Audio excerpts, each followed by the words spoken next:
Let's see you smile now, Blake. The first time I suspected my wife was cheating, she was laughing at her phone while standing over our daughter's breakfast plate. And it wasn't funny. Not the fake Instagram-worthy laugh she'd perfected for her social media friends, but something real. Something I hadn't heard in years. That should have been my first clue that my perfectly imperfect suburban life was about to implode. My name's Jack, and if you're expecting some sob story about how I never saw it coming, you're reading the wrong guy's memoir. I run a logistics company that moves freight across 3 states. I notice patterns. I notice when shipments go missing, when drivers call in sick too often, when numbers don't add up. What I apparently don't notice is when my own family decides to ship out behind my back. But I'm getting ahead of myself. Let me start with that Tuesday morning in March, when everything still looked normal from the outside. Picture this.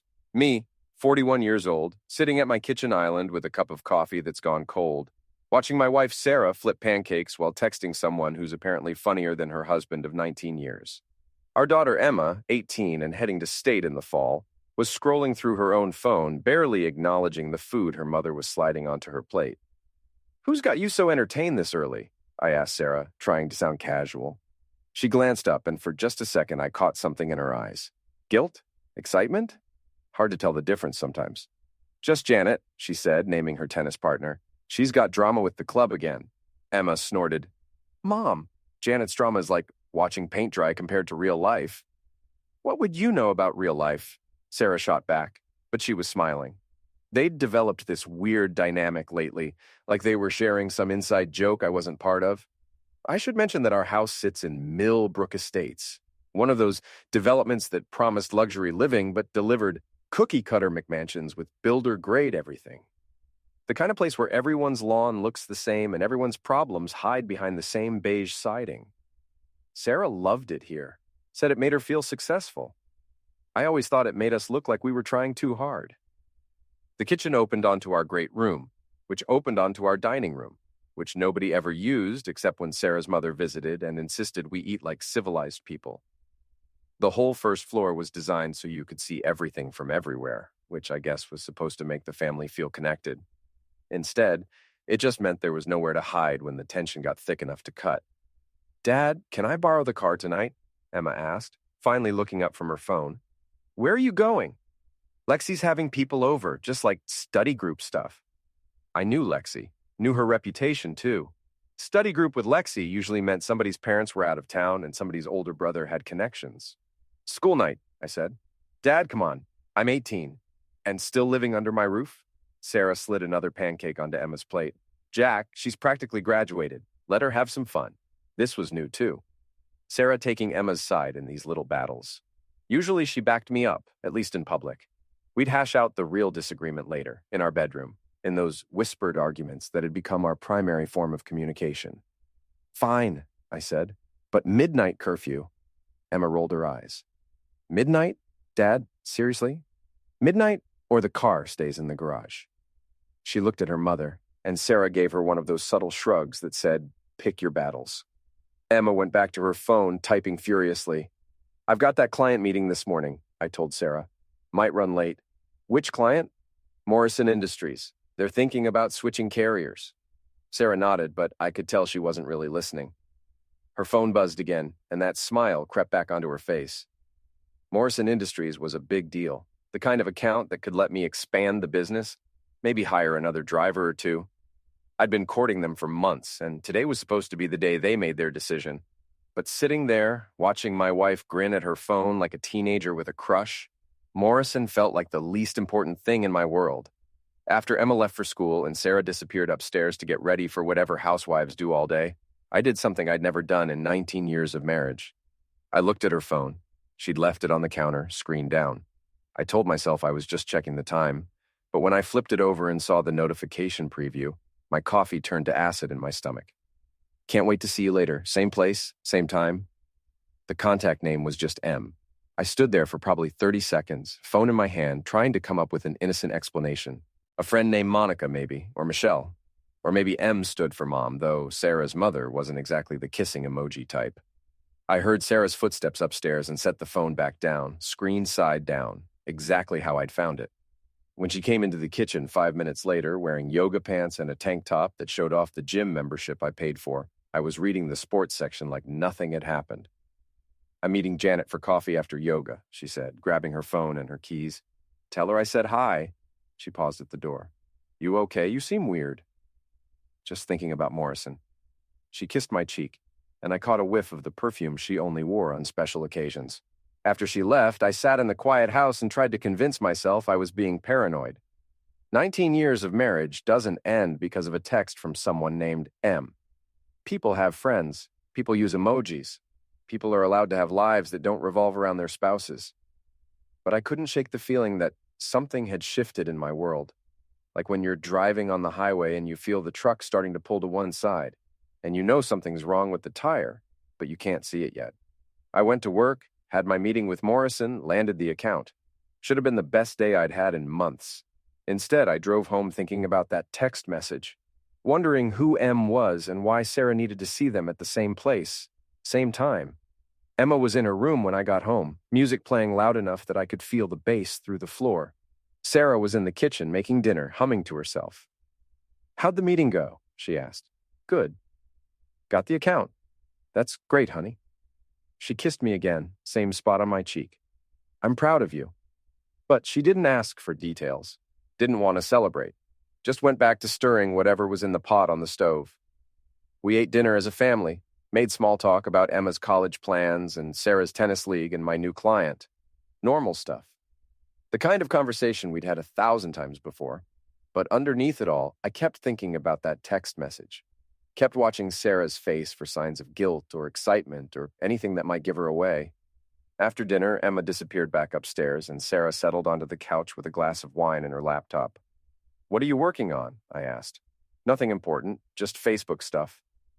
I sat down beside her, close enough to see the screen. She was scrolling through photos of other people's perfect lives, double-tapping hearts, and typing comments about how beautiful everyone looked. "Sarah," I said, and something in my tone made her look up. "Yeah? We're good, right? You and me?" She tilted her head, studying my face. "Of course we're good. Why would you ask that?" "I don't know. Just feels like we're in a rut lately." She set down her wine and turned to face me fully. "Jack, marriage is supposed to be comfortable after 19 years. That's not a bad thing. Comfortable or boring?" "Comfortable," she said firmly. "We're not kids anymore. We don't need drama and excitement every day." But as she said it, her phone buzzed on the coffee table. She glanced at it, and I saw that smile again. Just for a second. But it was there. "Who's texting you so much today?" "Just the girls. Janet's still having issues with the tennis pro." She picked up her phone, typed a quick response, then set it back down. But she held it screen side down again. That night, after Sarah fell asleep, I lay in bed staring at the ceiling, trying to remember when things had started feeling different. When had she started smiling at her phone? When had Emma started taking her mom's side in every argument? When had I started feeling like a stranger in my own house? I must have dozed off because the next thing I knew, it was 3 a.m. and Emma's shower was running. I could hear the water through the thin walls of our builder-grade palace, which was weird because Emma was not a middle-of-the-night shower person. I slipped out of bed, careful not to wake Sarah, and padded down the hall. Emma's bedroom door was open, and I could see her phone on her unmade bed, screen glowing with notifications. I shouldn't have looked. I know that. But I'm a logistics guy, and something about this whole situation wasn't adding up. So I picked up the phone. The screen was unlocked, open to a text conversation with someone named Mr. M. My hands started shaking as I scrolled through the messages. "Your mom says hi. Same place tomorrow? Can't wait to see you again. You looked incredible tonight. Don't let your dad catch you sneaking out again, LOL." I dropped the phone like it was on fire.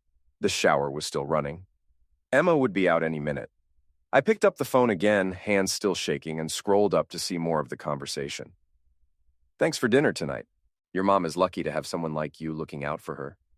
You're so much more mature than girls my age. Your dad doesn't deserve either of you." The bathroom door opened, and I quickly set the phone back where I'd found it and slipped back to my bedroom. Sarah was still asleep, breathing evenly, one hand tucked under her pillow. I lay there until dawn, staring at the ceiling, trying to process what I'd seen. My 18-year-old daughter was texting with someone named Mr. M, someone who took her to dinner, someone who told her she looked incredible, someone who knew about her sneaking out.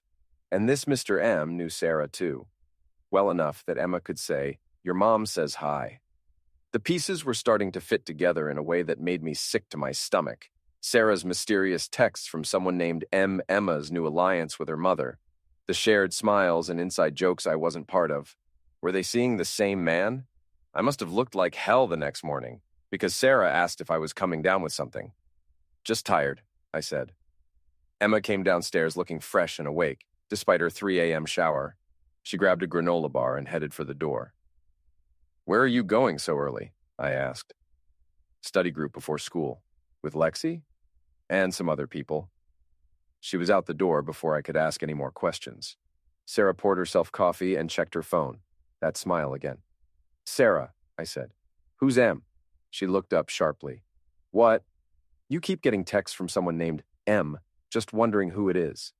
She set down her phone and crossed her arms. "Are you checking my phone now?" "No, I just noticed the notifications." "That's Janet's middle name, Margaret. Some of us show up as M in each other's phones." It sounded reasonable. Made sense. But something about the way she said it, the way she wouldn't meet my eyes, told me it wasn't the whole truth. "Okay," I said. But it wasn't okay. Nothing was okay. I went to work, but I couldn't concentrate, kept thinking about those text messages, about Emma's midnight shower, about Sarah's new perfume and her sudden alliance with our daughter. Around lunchtime, I called Joey, my lead driver. Joey'd been with me for 8 years, ever since I started the business. He was loyal, smart, and had a talent for knowing when something was wrong. "Boss, you sound like hell," he said when he answered. "I need you to do me a favor." "Name it." "I need you to follow someone." There was a pause. "Follow someone? Like spy crap?" "Just see where they go." Another pause. "This about Sarah?" Joey knew my family, had been to barbecues at our house, knew Emma since she was 10. He was also divorced, had been through his own cheating wife situation 5 years earlier. "Maybe," I said. "What do you need me to do?" I gave him Sarah's description and her license plate number. Told him she usually left the house around 10 for yoga, came back around noon. "Just see where she actually goes," I said. "You got it, boss." At 2 o'clock, Joey called back. "She didn't go to yoga," he said. My stomach dropped. "Where'd she go?" "Coffee shop on 5th Street. Met a guy there. Tall, good-looking, drives a BMW. "How long were they there?" "About an hour. Lots of touching, boss. Hand on his arm, leaning in close. Didn't look like just friends." I hung up and sat in my office, staring at the wall. So Sarah was cheating. After 19 years of marriage, she was cheating with some guy who drove a BMW and met her at coffee shops instead of yoga class. But that still didn't explain Emma's text messages. Unless they were both involved with the same man. The thought made me physically sick. I ran to the bathroom and threw up the sandwich I'd had for lunch. When I got home that evening, Sarah and Emma were cooking dinner together, laughing about something on Emma's phone. They looked up when I walked in, and for just a second, I saw guilt flash across both their faces. "Hey, honey," Sarah said. "How was work?" "Fine." I grabbed a beer from the fridge and leaned against the counter, watching them. They kept glancing at each other, like they were sharing some secret. "Dad, can I borrow the car again tonight?" Emma asked. "Where are you going?" "Just hanging out with friends." "Which friends?" She hesitated. "Just people from school. Names." "Dad, seriously? It's just people." Sarah put her hand on Emma's shoulder. "Jack, she's 18. She doesn't need to give you a full itinerary every time she leaves the house." "She does when she's driving my car." Emma's phone buzzed. She glanced at it, and that familiar smile spread across her face. "Never mind," she said. "I'll just walk." "Walk where?" "Dad, oh my God, just around the neighborhood." But she was already heading upstairs, phone in hand, typing as she walked. After dinner, Sarah said she was going to book club. "What are you reading?" I asked. She paused. "Some romance novel." "You wouldn't be interested?" "Try me." "It's called, The Secret Garden." "Isn't that a children's book?" "No, it's different, adult version." She was lying. I could tell by the way she wouldn't look at me when she said it. "What time will you be home?" 10 or 11. Depends how long we talk." She kissed my cheek and left, and I sat in my empty house wondering what the hell had happened to my life. Around 9 o'clock, I decided to take a drive. I'm not proud of what I did next, but desperate times call for desperate measures. I drove to Emma's friend Lexi's house first. No lights on, no cars in the driveway. Either they were all asleep by 9 p.m. on a Thursday night, or Emma wasn't there. Then I drove around the neighborhood, looking for Emma walking around like she'd said she was going to do. No sign of her. Finally, I drove to the coffee shop on 5th Street, where Joey had seen Sarah earlier. It was closed, but there was a parking lot behind it, and in that parking lot was a BMW. Sarah's car was parked right next to it. I parked across the street and waited. At 10:47, Sarah came out of the coffee shop's back door, followed by a tall man in an expensive suit. He kissed her right there in the parking lot, and she kissed him back. Then Emma came out. The man hugged Emma, and she hugged him back. The three of them stood there for a few minutes, talking and laughing before Sarah and Emma got in Sarah's car and drove away. I sat in my truck for 20 minutes trying to process what I'd just seen. My wife and my daughter both involved with the same man, both sneaking around behind my back, both lying to my face every day. The man got in his BMW and drove off, and I followed him. He lived in Riverside Towers, the most expensive apartment complex in town. The kind of place that charged $3,000 a month for a one-bedroom and had a doorman in the lobby. I wrote down his license plate number and went home. Sarah was already in bed when I got there, pretending to be asleep. Emma's light was off, but I could hear her talking quietly on her phone. The next morning, I called a private investigator. "I need you to run a license plate," I told him. "What's this about?" "My wife's cheating on me." "Fair enough, give me the number." 3 hours later, he called back. "Martin Blake," he said. 40 years old, works for Consolidated Freight Solutions as a regional manager. Divorced, no kids, clean record except for a couple of speeding tickets. Consolidated Freight Solutions, one of my biggest competitors. "How much for a full background check?" I asked. $500? "Do it." By the end of the week, I knew everything about Martin Blake. Where he worked, where he lived, where he went to the gym, where he bought his groceries. I knew he made 6 figures a year, drove a leased BMW, and had been divorced for 3 years after his ex-wife caught him cheating with a coworker. I also knew he had a pattern. The PI found 2 other women in town who'd had relationships with Martin Blake. Both married, both significantly younger than him, both dropped when he got bored or when things got too complicated. But I'd never heard of him dating a mother and daughter at the same time. Saturday morning, Sarah announced she was going shopping with Emma. Girls' day out, she called it. Bonding time before Emma left for college. "Where are you going?" I asked. "The mall, maybe some other stores we might get lunch." "What time will you be back?" Sarah and Emma exchanged one of their looks. "This evening sometime," Sarah said. After they left, I called Joey. "I need another favor," I said. "You want me to follow them again?" "Yeah, but this time I want pictures." "Boss, you sure about this? Sometimes it's better not to know." "I already know. I just need proof." Joey sighed. "All right, I'll call you in a few hours." At 4 o'clock, my phone rang. "You're not going to like this," Joey said. "Tell me." They didn't go shopping. They went to that fancy hotel downtown, the Riverside Grand, met the BMW guy in the lobby. All 3 of them went upstairs together. I closed my eyes. "How long were they there?" "Still there now? You want me to keep watching?" "No. Come back." I hung up and sat in my empty house, finally accepting what I'd been trying to deny for weeks. My wife and daughter were both sleeping with the same man. Not just cheating, sharing him, like some sick, twisted family activity. That evening, Sarah and Emma came home carrying shopping bags from stores they'd never been to. They were giggly and secretive, whispering to each other and shooting glances in my direction. "How was shopping?" I asked. "Great," Sarah said. "We found some nice things for Emma's dorm room." Emma held up a bag from Victoria's Secret. "Mom helped me pick out some grown-up stuff. I almost threw up right there in the kitchen." That night I made a decision. I wasn't going to confront them. Not yet. First, I was going to destroy Martin Blake's life the same way he'd destroyed mine. I started small. Martin Blake was proud of his BMW, kept it washed and waxed and parked in the same spot at his apartment complex every day. So the first thing I did was key it. Not deep enough to be vandalism, just surface scratches that would cost him $500 to fix. Then I started making phone calls. "Consolidated Freight Solutions, how may I direct your call?" "HR department, please." "One moment."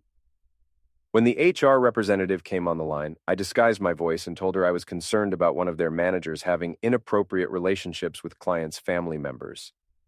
I didn't give names, just said I thought they should look into it. "Thank you for bringing this to our attention," she said. We take all allegations seriously. The next week, I called again, this time claiming to be a concerned parent who'd heard rumors about Martin Blake and teenage girls. Are you alleging criminal activity? The HR rep asked. I'm just saying you might want to look into his off-hours activities. I also started a campaign of small annoyances. I signed Martin Blake up for every spam mailing list I could find. I put his phone number on Craigslist ads for free furniture and lost pets. I ordered pizza delivery to his apartment at 2 a.m. Petty? Yes. Satisfying? Absolutely. But I was just getting started. The next Saturday, Sarah and Emma announced another girls' day out. This time, I was ready. I waited until they left, then drove to the Riverside Grand Hotel. I parked across the street and waited for Martin Blake to show up. When he did, I followed him inside. The lobby was all marble floors and crystal chandeliers, the kind of place that charges $30 for a cocktail. I watched Martin get on the elevator, then I walked over to the front desk. "Excuse me," I said to the clerk. "I'm supposed to meet my business partner, Martin Blake. He said he was in room 412. The clerk checked his computer. "I'm sorry, sir, but I don't show a Martin Blake registered today." "Really? Maybe it's under a different name. He's with 2 women, 1 blonde, 1 brunette?" "I'm sorry, sir, I can't give out information about our guests." "Of course, I'll just call him." I walked away and called Joey. "I need you to meet me at the Riverside Grand," I said. "What for?" "I'm going to confront this son of a witch." "Boss, that's not a good idea." "I don't care. I'm done hiding." Joey showed up 20 minutes later. He took one look at my face and shook his head. "You sure about this?" "I've never been more sure of anything in my life." We rode the elevator to the 4th floor and walked down the hall until I found room 412. I could hear voices inside, Sarah's laugh, Emma's giggle, and a man's voice I didn't recognize. I knocked on the door. The voices stopped. I knocked again. "Who is it?" Martin Blake's voice. "Hotel maintenance. Need to check the thermostat." I heard whispering, then footsteps. The door opened, and I was face to face with the man who'd been sleeping with my wife and daughter. Martin Blake was exactly what I'd expected. Tall, handsome in that generic corporate way, expensive clothes, confident smile. The kind of man who'd never had to work for anything in his life. "There's no problem with the thermostat," he said. "No," I said, pushing past him into the room. "But there's about to be a problem with your face." Sarah was sitting on the bed in a hotel bathrobe, her hair messed up. Emma was in the bathroom, but I could see her reflection in the mirror. She was only wearing a towel. "Jack!" Sarah jumped up. "What are you doing here?" "What am I doing here? What are you doing here? What is she doing here?" I pointed at Emma, who was trying to hide behind the bathroom door. "Dad, I can explain," Emma said. "Explain? Explain what? How you and your mother are both sleeping with the same man?" Martin Blake stepped between us. "Look, I think there's been a misunderstanding." I shoved him hard, and he stumbled backward into the dresser. "The only misunderstanding is that I thought my family had some integrity." "Dad, it's not what it looks like," Emma said, coming out of the bathroom with a hotel robe wrapped around her. "It's not what it looks like. You're both half undressed in a hotel room with some stranger." "He's not a stranger," Sarah said. "Martin is... We're all adults here, Jack. She's 18. "Exactly. She's 18. She can make her own decisions." I looked at my wife, this woman I'd been married to for 19 years, and I didn't recognize her. The Sarah I married would never have done this. Would never have shared a man with her own daughter. "How long?" I asked. Sarah and Emma exchanged glances. "How long has this been going on?" "A few months," Sarah said quietly. "A few months." I sat down hard in the room's only chair. "And you decided to involve our daughter?" "Dad, Mom didn't involve me. I found out on my own." "Found out what?" Emma looked at Martin Blake, who nodded encouragingly. "I saw Mom's text messages by accident. I was using her phone to call for pizza, and Martin texted her, so I asked her about it. And instead of ending it, you decided to join it?" "It's not like that, Dad. Martin makes us both feel special. He treats us like adults." "He's manipulating you." Martin Blake finally spoke up. "Mr. Anderson, I understand you're upset, but nobody's being manipulated here. Sarah and Emma are both intelligent women who made their own choices." I stood up and grabbed him by his expensive shirt. "They're my wife and daughter, you sick freak." "Dad, stop!" Emma rushed over and tried to pull me away from Martin. "Get away from him." "No, you don't get to control who I spend time with. I'm your father. You're never around. You work all the time, and when you are home, you're always criticizing everything we do. That's not true. It is true. Emma was crying now. Martin listens to us. He takes us places and buys us things and makes us feel important. I make you feel important. No, Dad. You make us feel like we're in the way. Sarah stepped forward. Jack, maybe we should talk about this at home. Talk about what? About how my wife and daughter are hookers? The word hung in the air like poison. Emma gasped. Sarah's face went white. Don't you ever call us that again? Sarah said quietly. What would you call it? I'd call it finding happiness somewhere other than a house where nothing we do is ever good enough. I stared at her. You're blaming me for this? I'm not blaming you, but I'm not going to pretend that our marriage has been working for years. So you decided to sleep with my business competitor? Martin Blake looked surprised. You're in logistics? Anderson Freight Services? We compete for the same contracts. Oh, Martin had the grace to look embarrassed. I didn't know. Of course you didn't know. You were too busy screwing my family to ask what I did for a living. Joey had been standing by the door this whole time, watching the show. Now he stepped forward. Boss, we should go. Yeah. I looked at Sarah and Emma. When you're done playing house with your boyfriend, don't bother coming home. I'm changing the locks. Jack, you can't do that, Sarah said. Watch me. I walked to the door, then turned back. And Sarah, I'm filing for divorce on Monday. Emma, since you're 18 and apparently so mature, you can figure out your own living arrangements. Dad, please, Emma said, but I was already walking away. Joey caught up with me in the hallway. Boss, that was brutal. They deserved it. Maybe. But what are you going to do now? Good question. What was I going to do now? The first thing I did was go home and pack all of Sarah's clothes into garbage bags. Then I changed the locks, just like I'd threatened. Then I called my lawyer. I need to file for divorce, I told him. What's the situation? My wife's been cheating on me with my daughter's boyfriend, except it turns out they're sharing the same guy. There was a long pause. That's unusual. That's one word for it. Do you have proof? I told him about the text messages, the private investigator, the hotel room confrontation. That should be sufficient, he said. Wisconsin is a no-fault divorce state, but infidelity can still affect the settlement, especially if there's proof of emotional trauma. What about Emma? She's 18. Legally, she can live wherever she wants. Can I cut off her college fund? Another pause. That depends on how it's structured. If it's in your name, yes. If it's in a trust, probably not. It's in my name. Then, yes, you can withdraw the funds. That felt good. Not mature, not reasonable, but good. The next few days were a blur of lawyers and paperwork and phone calls. Sarah tried calling me dozens of times. Emma tried too. I didn't answer any of them. On Wednesday, Sarah showed up at my office. We need to talk, she said. Talk to my lawyer. Jack, please, this is ridiculous. What's ridiculous is my wife and daughter sharing a boyfriend. She winced. It's not like that. What is it like, Sarah? Explain it to me. She sat down in the chair across from my desk. She looked tired, older somehow. You and I haven't been happy for years, she said. We both know it. So you decided to cheat instead of talking to me about it? When was the last time we talked about anything real? When was the last time you asked me how I was feeling, or what I wanted, or what my dreams were? This is my fault? It's not about fault.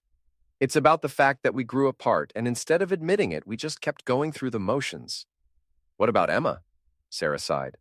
Emma was lonely too. All her friends are off having adventures, and she's stuck at home with parents who barely speak to each other except to argue about curfews. So, she decided to sleep with your boyfriend? Martin isn't my boyfriend. He's complicated. Complicated how? We're not in love, Jack. None of us are. It's just fun. It makes us feel alive. I stared at my wife of 19 years and realized I didn't know her at all. Where are you staying? At Martin's. Both of you. For now. Jesus, Sarah? I know how it looks, but Emma's going to college in the fall anyway, and you and I would probably be divorced within 2 years regardless of Martin. So this is just speeding up the inevitable? Maybe. I stood up and walked to the window. Outside, Joey was loading boxes into one of our trucks. Normal work, normal day, normal life going on while mine fell apart. I want you out of my life, I said, without turning around. Jack, I want you and Emma and your boyfriend out of my life completely. That's not realistic. Emma is still your daughter. Emma made her choice. When I turned around, Sarah was crying. I never wanted it to happen this way, she said. How did you want it to happen?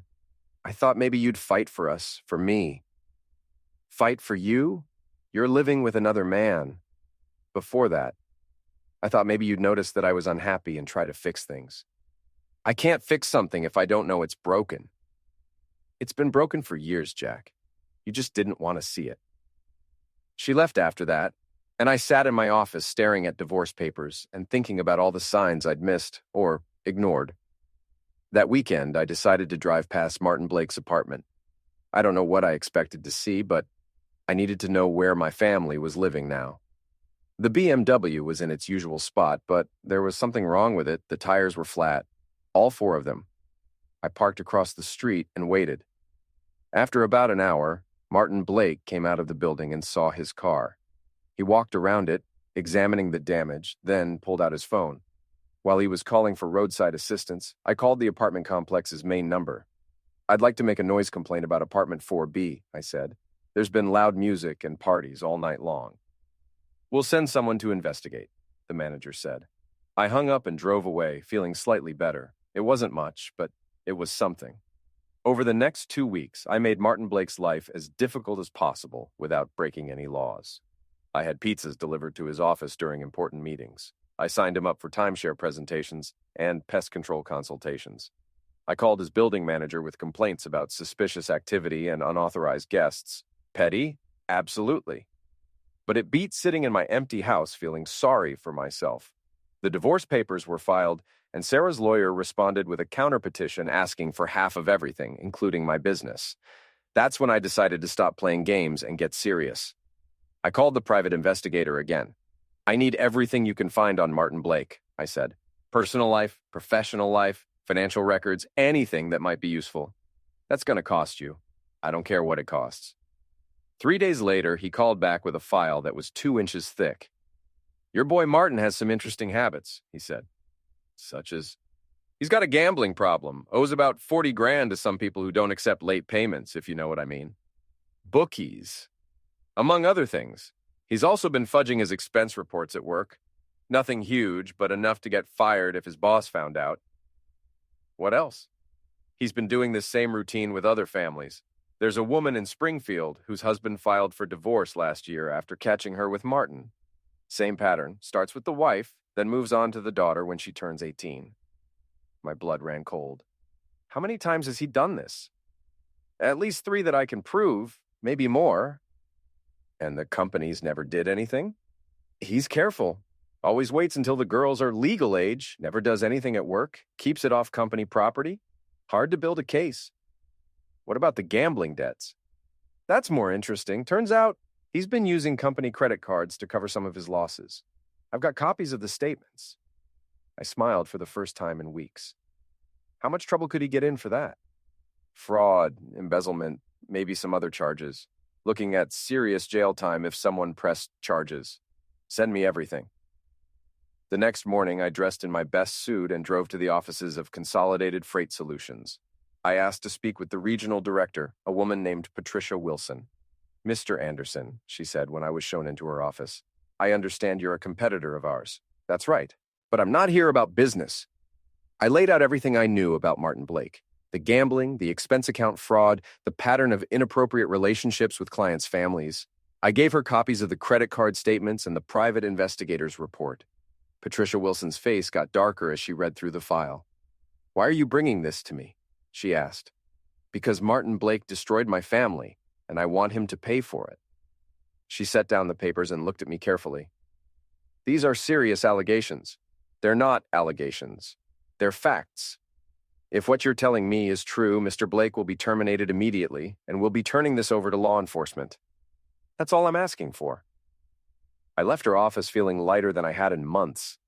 Martin Blake might have taken my wife and daughter, but I was about to take everything from him. That afternoon, Emma called me for the first time since the hotel confrontation. Dad, we need to talk. Do we? Please, just give me 5 minutes. Against my better judgment, I agreed to meet her at a coffee shop downtown. She was already there when I arrived, sitting in a corner booth, looking younger than her 18 years. Thanks for coming, she said when I sat down. 5 minutes. Dad, I'm sorry. I know what we did was wrong. Do you? Yes. I mean, I thought I did. I thought Martin really cared about me and Mom, but now I think maybe we were just, I don't know, a game to him. What makes you say that? Things he says when he thinks we're not listening. Like, he was on the phone yesterday talking to someone about the mother-daughter thing, like we were some kind of conquest. I felt a mix of satisfaction and sadness. Satisfaction that she was finally seeing Martin Blake for what he was, and sadness that my daughter had to learn this lesson the hard way. Where's your mother? Still at Martin's, but I think she's having doubts too. Emma, what did you think was going to happen? Did you think this was going to work out somehow? She started crying. I don't know. I guess I thought maybe you'd fight for us, or maybe we'd all figure out some new arrangement, or maybe you and Mom would realize you didn't really love each other anyway and everyone would be happier.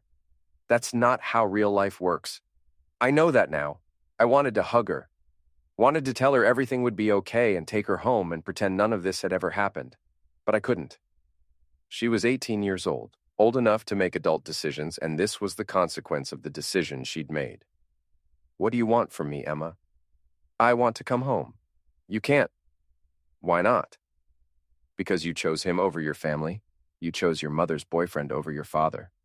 Dad, I made a mistake. I'm 18. I'm allowed to make mistakes. Not that kind of mistake.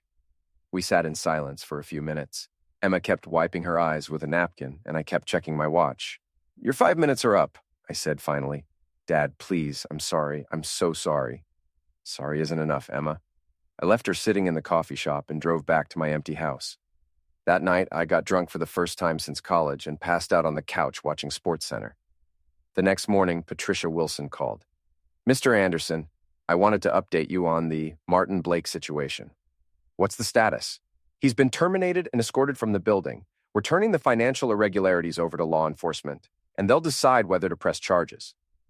What about his apartment? That's not really our concern, but I imagine his financial situation is about to become very difficult. I thanked her and hung up, then called the private investigator. Martin Blake just got fired, I told him. That was fast. I want you to keep watching him. I want to know what he does next. You sure you want to keep spending money on this guy? I'm sure. That afternoon, Joey came into my office looking worried. Boss, you might want to see this. He handed me his phone. On the screen was a Facebook post from Sarah. Some people think they can destroy other people's lives out of spite and jealousy, but the truth always comes out eventually. Jack Anderson is a controlling, abusive husband who drove his family away with his anger and manipulation. Now he's trying to destroy an innocent man's career because he can't accept that his wife and daughter are happier without him. The post had dozens of comments from Sarah's friends, most of them supportive. A few people I recognized from the neighborhood had chimed in with their own stories about what a difficult person I was to deal with. Boss, this is bad, Joey said. It's embarrassing, but it's not bad. People are believing her. I scrolled through the comments. Sarah's tennis friends, Emma's friends' mothers, neighbors I'd known for years. All of them taking Sarah's side. All of them talking about what a tyrant I was, how controlling, how unreasonable. Let them believe whatever they want, I said, handing Joey his phone back. But it bothered me more than I wanted to admit. Sarah was rewriting history, making herself and Emma the sufferers and me the villain, and people were buying it. That evening, Martin Blake showed up at my house. I was in my garage, working on an old motorcycle I'd been restoring for the past 5 years, when I heard a car pull into my driveway. Through the window, I could see the BMW. Martin Blake got out and walked to my front door. When I didn't answer, he came around to the garage. We need to talk, he said. I kept working on the motorcycle. We've got nothing to talk about. You got me fired. You got yourself fired. I just provided the documentation. I know it was you. I looked up at him. His expensive clothes were wrinkled, his hair was messy, and there were dark circles under his eyes. You look like hell, I said. You destroyed my life. No, Martin. You destroyed your life. And mine. And my wife's. And my daughter's. Sarah and Emma are adults. They made their own choices. You manipulated them. I gave them what they wanted. Attention, excitement, someone who appreciated them. I stood up and faced him. You gave them a sick fantasy that was never going to last. It could have lasted if you hadn't interfered. For how long? Until you got bored? Until you found the next mother and daughter to play with? His face flushed. That's not what this was. That's exactly what this was. I've seen your pattern, Martin. Springfield, Millfield. Now here. You find unhappy wives, seduce them, then go after their daughters when they turn 18. It's sick. You don't know what you're talking about. I pulled out my phone and showed him the private investigator's report. I know everything, Martin. The gambling debts, the expense account fraud, the other families you've destroyed. He lunged at me, swinging wildly. I'd been expecting it. 19 years of marriage to Sarah had taught me to recognize when someone was about to snap. I ducked his first punch and hit him hard in the stomach. He doubled over, gasping for air. Get off my property, I said. This isn't over. Yes, it is. You're broke, you're unemployed, and you're about to be arrested for fraud. Sarah and Emma are going to figure out real soon that you can't give them the lifestyle they're used to. And when they do, they're going to dump you just like you've dumped all the others. He straightened up, still breathing hard. Sarah loves me. Sarah loves what you represent. Money, excitement, attention. Take that away, and you're just another loser who preys on vulnerable women. He started to say something else, but I cut him off. Martin, if you come back here again, I'll call the police.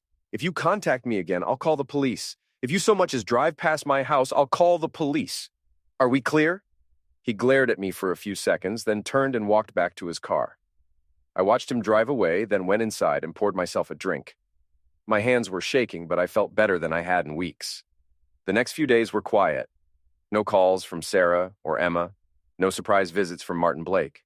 I went to work, came home, worked on my motorcycle, and tried to pretend my life was getting back to normal.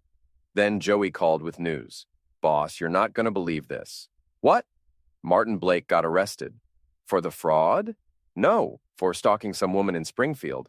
Apparently, he's been maltreating his ex-girlfriend there since he lost his job. I smiled. Couldn't happen to a nicer guy. There's more. Sarah and Emma showed up at his apartment yesterday to find all his stuff gone. He skipped town without telling them. How do you know this? Emma called Lexi. Lexi called her mom. Lexi's mom called my ex-wife. My ex-wife called me. You know how it is. I did know how it was. Small-town gossip traveled faster than news. Where are Sarah and Emma staying now? Hotel downtown, last I heard. But their money's running out. That evening, Emma called me again. Dad, I need help. What kind of help? Mom and I don't have anywhere to stay. Martin left town and we can't afford the hotel much longer. What about your friends? Dad, please, I know I messed up, but I'm still your daughter. You're 18, Emma. You're an adult. Adults figure out their own housing arrangements. I don't have any money. You should have thought about that before you moved in with Martin Blake. There was a long silence. Dad, I learned my lesson. I know what I did was wrong. Can't you forgive me? Someday, maybe, but not today. What about Mom? What about her? She's sorry, too. Is she? Because the Facebook post she made about me being controlling and abusive didn't sound very sorry. She was angry. She didn't mean it. She meant every word of it. Dad, we're desperate. You made your bed, Emma. Now you get to lie in it. I hung up and immediately felt terrible. But I also felt justified. They'd made their choices and now they had to live with the consequences. The next morning, Sarah showed up at my office again. Jack, we need to talk. I thought I told you to talk to my lawyer. Emma is sleeping in her car. Your daughter is sleeping in her car. That hit me like a punch to the stomach. Where are you sleeping? Same place. I looked at my wife of 19 years.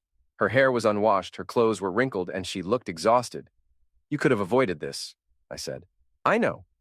You could have talked to me about our problems instead of cheating. I know. You could have left Emma out of it. I know. She started crying. Jack, I know I screwed up. I know I hurt you, and I know I made terrible decisions. But Emma doesn't deserve to be punished for my mistakes. Emma made her own mistakes. She's 18. She's a kid who was trying to get back at you for all the years you ignored her. I never ignored her. Jack, when was the last time you had a real conversation with Emma? When was the last time you asked her about her dreams or her fears or what she wanted out of life? I started to answer, then stopped. I couldn't remember. She was lonely, Sarah continued. We both were, and Martin took advantage of that loneliness. So this is my fault? It's all of our faults. But Emma is still just a kid and she's sleeping in her car. I stared out the window at the parking lot.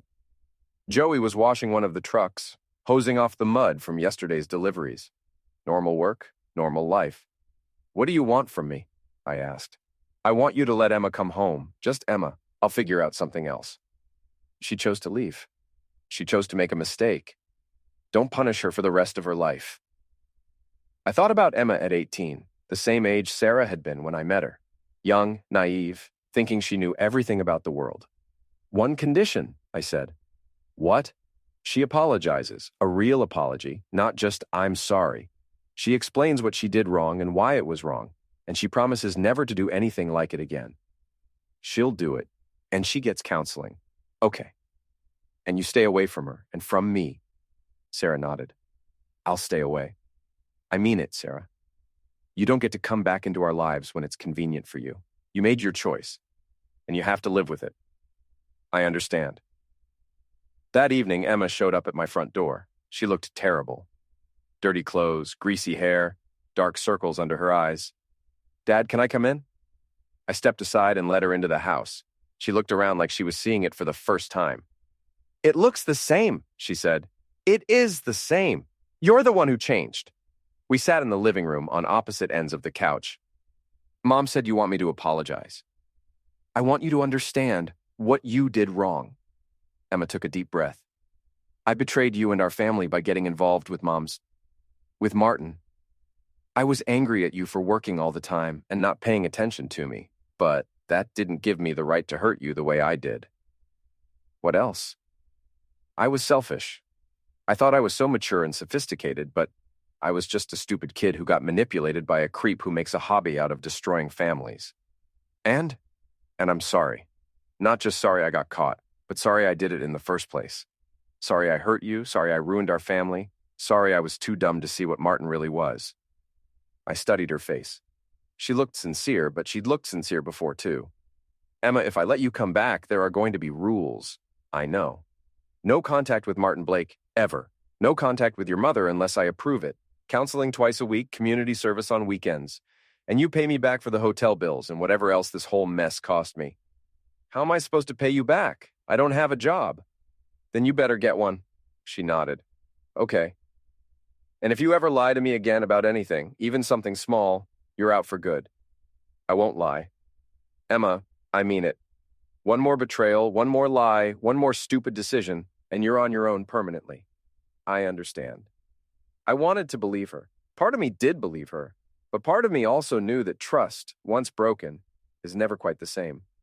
You can stay, I said, but you're sleeping in the guest room and you're paying rent as soon as you get a job. Thank you, Dad. She started to cry, and I felt my resolve weakening, but I couldn't afford to be soft. Not yet. Over the next few weeks, Emma kept her word. She got a job at the local grocery store, started seeing a counselor twice a week, and spent her weekends doing community service at a homeless shelter. She was polite, respectful, and kept her distance from her mother. But I could tell she was struggling. She'd lost most of her friends, either because they disapproved of what she'd done or because she was embarrassed to face them. She was lonely, isolated, and working at a job that barely paid minimum wage. Part of me felt sorry for her, but a bigger part of me thought it was exactly what she deserved. Then, 3 weeks after Emma moved back in, I got a call from Patricia Wilson at Consolidated Freight. Mr. Anderson, I thought you'd want to know that Martin Blake was arrested in Springfield on stalking charges. I heard something about that. He's also being charged with fraud in connection with his expense account irregularities. Our legal department says he's looking at 2 to 5 years if he's convicted. Good. There's something else. During his arrest, he made some statements about you and your family that you might want to be aware of. What kind of statements? He claimed that you hired someone to vandalize his car and maltreat him at his apartment. He also said you threatened him with physical violence. My stomach dropped. What did the police say? They took his statement, but since there's no proof, and he's obviously trying to deflect attention from his own crimes, they're not taking it very seriously. But they could investigate? It's possible. I just wanted to give you a heads up. After I hung up, I sat in my office trying to figure out how much trouble I could be in. I had keyed Martin's car and made those prank phone calls, but I hadn't threatened him with violence. Well, not exactly. That evening, I told Emma about the call. Dad, you didn't really do those things, did you? Some of them. Dad. Emma, that man destroyed our family. He manipulated you and your mother, and he's done the same thing to other families. He deserved what he got. But you could get in trouble. Maybe, but it was worth it. Emma looked at me with something that might have been respect or fear. Hard to tell the difference sometimes. 2 days later, a police detective showed up at my office. Mr. Anderson, I'm Detective Miller. I'd like to ask you a few questions about Martin Blake. What about him? He's made some allegations about maltreatment and threats. I'm trying to determine if there's any substance to his claims. I invited Detective Miller into my office and offered him coffee. He was younger than me, probably early 30s, with the kind of mustache that went out of style 20 years ago. Did you have any contact with Mr. Blake after discovering his relationship with your wife and daughter? He came to my house once. I told him to leave and not come back. Did you threaten him? I told him I'd call the police if he came back. Did you vandalize his car? No. Did you make maltreating phone calls to his apartment? No. Detective Miller made notes in a small notebook. Mr. Blake seems to think you hired someone to stalk him and damage his property. Detective Martin Blake is facing fraud charges and possible jail time. He's desperate to blame someone else for his problems. That may be true, but I still have to investigate his allegations. I understand, but I didn't do what he's claiming. After Detective Miller left, I called my lawyer. They can't prove anything, he said after I explained the situation. Even if Blake's telling the truth, which he probably isn't, there's no evidence connecting you to any maltreatment. What if they find the private investigator I hired? Hiring a PI isn't illegal.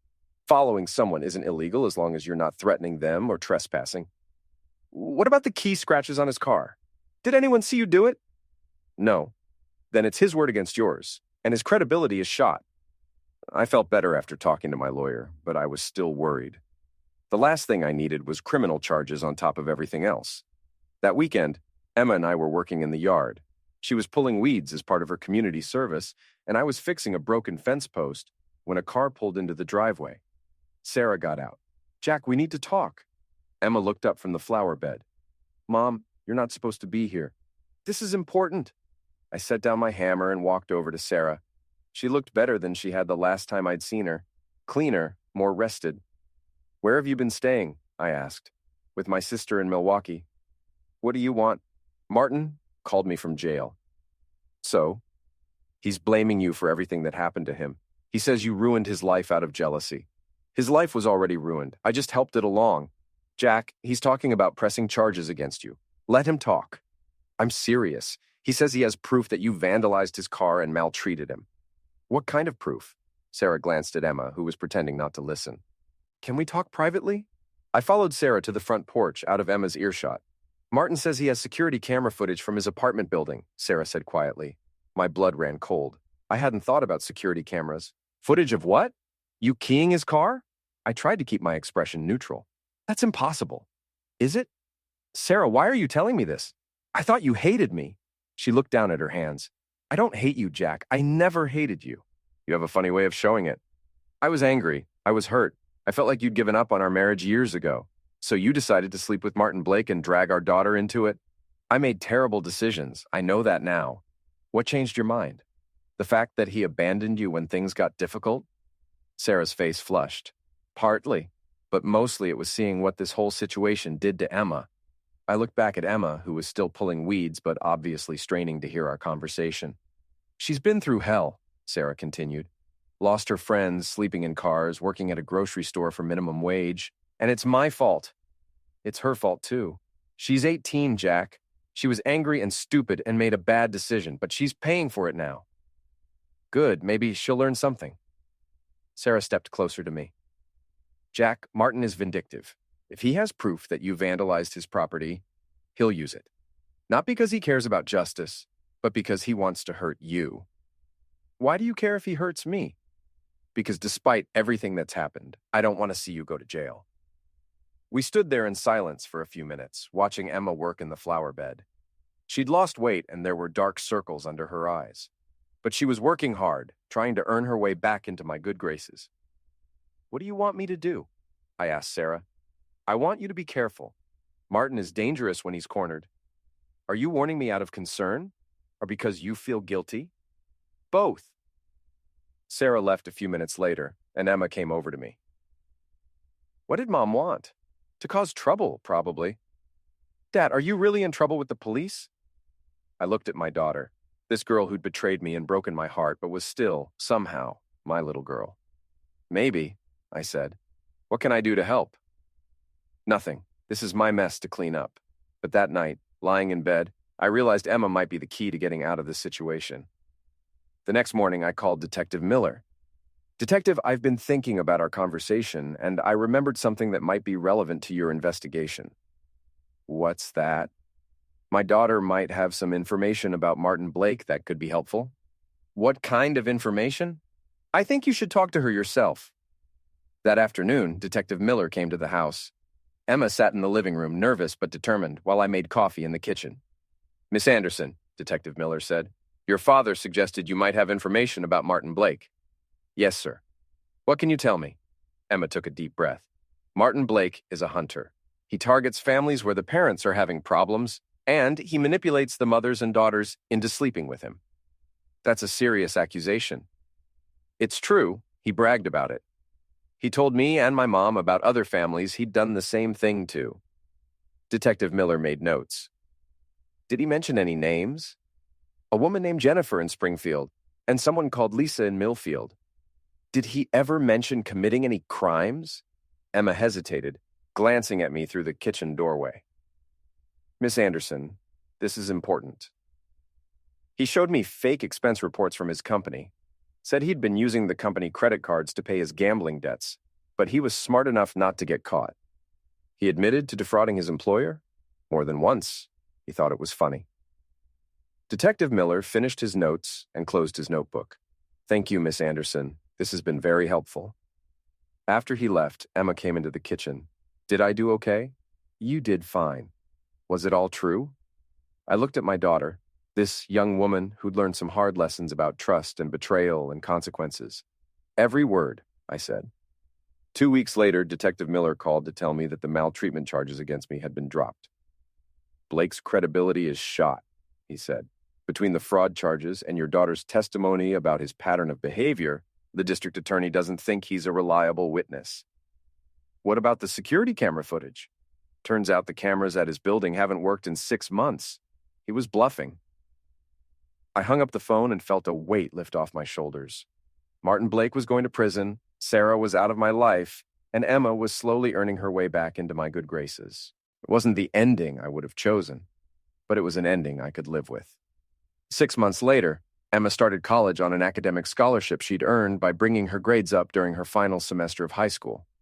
She was studying psychology, she said, because she wanted to understand how people like Martin Blake operated.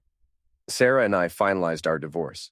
She moved to Milwaukee to live with her sister, and we agreed that she could have supervised visits with Emma during school breaks. Martin Blake was convicted of fraud and stalking and sentenced to 3 years in prison. I kept running my logistics business, kept working on my motorcycle, kept living in my empty house in Millbrook Estates.